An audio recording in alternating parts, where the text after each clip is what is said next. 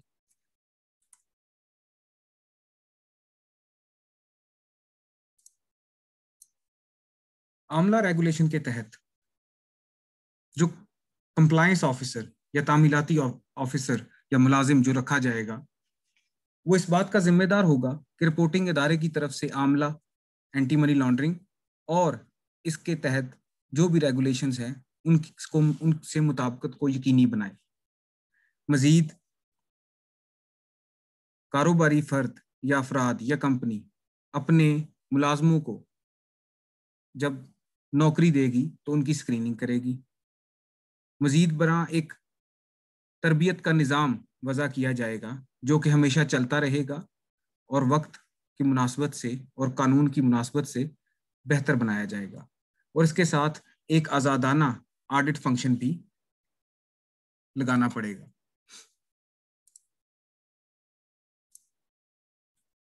اب ہم دیکھیں گے کہ تعمیل کے پروگرام کی تشکیل کیسے کی جاتی ہے۔ اس میں کن کن چیزوں کو مد نظر رکھنا چاہیے، ان میں یہ ہے کہ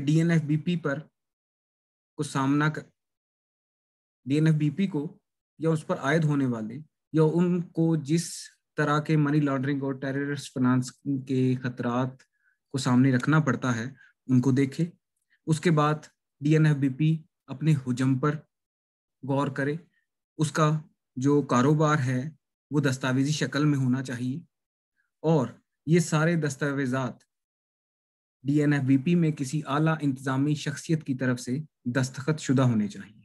سینئر انتظامیہ کو اپڈیٹس کے بارے میں باقاعدگی سے آگاہ کیا جائے اس بارے میں، اور اس میں داخلی کنٹرول اور بچاؤ کے اقدامات بھی شامل ہونے چاہیے۔ ہم بات کریں گے کہ تعمیلی افسر کیسا ہوگا یا اس کے فرائض کیا ہوں گے۔ اس میں اس کا کردار کہ وہ ایک انتظامی سطح کا افسر ہونا چاہیے، وہ براہ راست بورڈ آف ڈائریکٹرز، CEO یا اس کے برابر کے عہدیدار کو رپورٹ کرنے کا مجاز ہو، اور اس کے پاس تمام ریکارڈ اور سٹاف تک رسائی اس کی لازمی ہو۔ مزید وہ ان چیزوں کے لیے ذمہ دار ٹھہرایا جائے گا: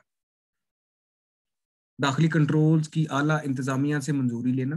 اور ان پر عمل درآمد کرانا، AML-CFT پالیسیوں کی نگرانی، جائزہ اور انہیں اپڈیٹ کرنا، تعمیل کے سلسلے میں معاونت فراہم کرنا، درست گوشوارے جمع کروانا، نگرانی کرے گا کہ FMU کو بروقت CTR یا STR رپورٹ کرے، اور کوئی دیگر ضروری ذمہ داریاں جو قانون اس سے کہتا ہے۔ اب بات آئے گی کہ جو ملازمین وہاں کام کریں گے ان کی تربیت اور اسکریننگ کیسے کی جائے گی۔ DNFBP کی جب ہم بات کرتے ہیں تو اس کی اسکریننگ میں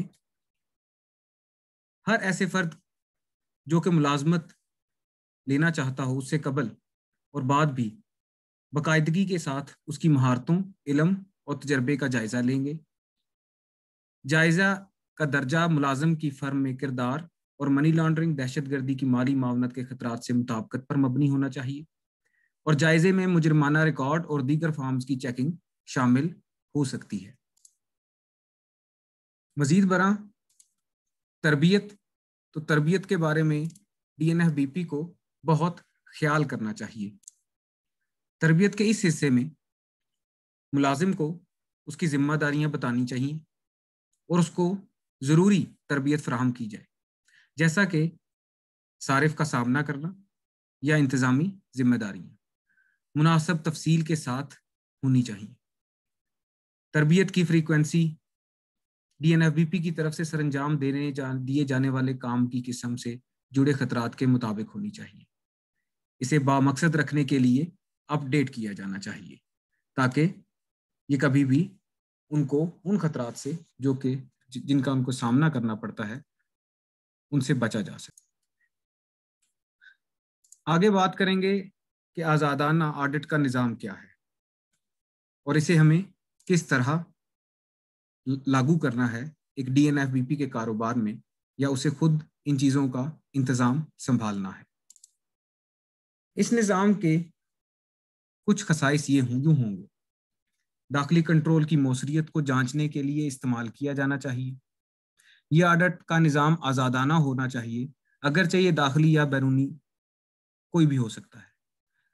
سینئر انتظامیہ کو رپورٹ کرنا، اگر کسی کمزوری کی نشاندہی ہوتی ہے تو بہتر طریقہ ہائے کار تشکیل دیا جانا، اور اس میں باقاعدگی کا جو نقطہ ہے وہ بہت زیادہ ہونا چاہیے، اور تعمیل کے جائزے میں فائل کے جائزہ شامل ہونا چاہیے تاکہ اس بات کی تصدیق کی جا سکے کہ ملازم طریقہ ہائے کار کو مناسب طریقے سے نافذ کر رہا ہے اور اسے کاروبار کے تمام حصوں تک رسائی حاصل ہونی چاہیے۔ مزید بات کریں گے خودکار بمقابلہ روایتی نظام۔ روایتی نظام یہ بہت چھوٹے پیمانے پر جو کاروبار ہو رہے ہیں ان کے لیے تو بہت مناسب ہے۔ بڑے کاموں کے لیے یا بڑے کاروباروں میں یہ بہت کم مؤثر ہوگا، انسانی غلطی کا احتمال ہو سکتا ہے، بالخصوص جب بڑے پیمانے پر کام ہو، اور روایتی طریقے سے ہی اپ ڈیٹ بھی کرنا پڑے گا، جیسا کہ اسکریننگ کی فہرستیں وغیرہ۔ اس کے مقابلے میں خودکار نظام یہ کام کی ضروریات کے مطابق ہوگا۔ بہت سے مسائل جیسا کہ پی ای پی موازنہ یا پابندیوں کی اسکریننگ وغیرہ کے دوران وقت کی بچت ہوگی۔ ایسے انتظامی معلومات فراہم کر سکتا ہے جن سے تعمیل کے کام میں آسانی ہو اور نگرانوں کے مابین رابطہ ہو سکے۔ مثال کے طور پر کیش لین نقد کو رپورٹ کرنا تھوڑا مہنگا ہو سکتا ہے، پہلے سے قائم شدہ میٹرز پر انحصار کرتا ہے تاکہ انسانی عمل دخل پھر بھی رہتا ہے۔ حتمی طور پر یہ D N F B P کو ہی فیصلہ کرنا ہے کہ اسے کس درجے کا خودکار نظام درکار ہے۔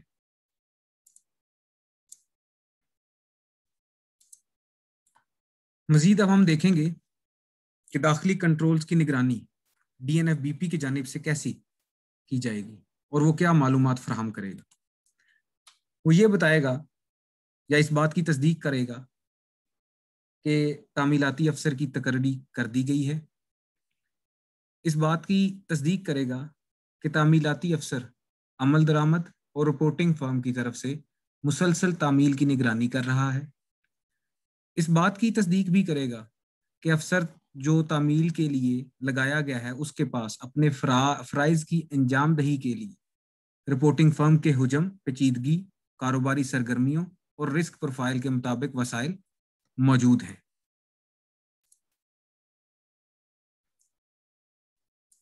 مزید ٹیسٹنگ اور reporting D N F B P کی طرف سے کی جائے گی۔ وہ لین دین کے معاملات کو ٹیسٹ کرے گا اور اس بات کی تصدیق کرے گا کہ تعمیلاتی افسر مستعدی سے تعمیل پروگرام کی موثریت کی نگرانی کر رہا ہے، اور یہ کہ تخفیف کے اقدامات کی کارکردگی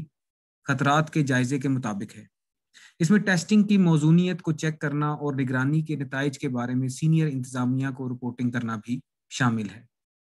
D N F B P اس بات کی تصدیق کرے گا کہ سینئر انتظامیہ بھی مستعد ہے اور A M L C F T کے تعمیل پروگرام کی نگرانی کر رہی ہے۔ مزید D N F B P کی طرف سے یہ بھی تصدیق کیا جائے گا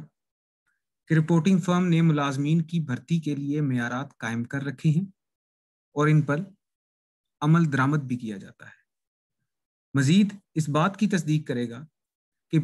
جو ملازمین رکھ رہا ہے وہ پی ای پی، ہدف پر مبنی مالیاتی پابندیوں اور مجرمانہ ریکارڈ کے حوالے سے مکمل جانچ کر چکا ہے، اور اچھی بات یہ ہے کہ یہ جانچ ایک باقاعدہ وقفے کے ساتھ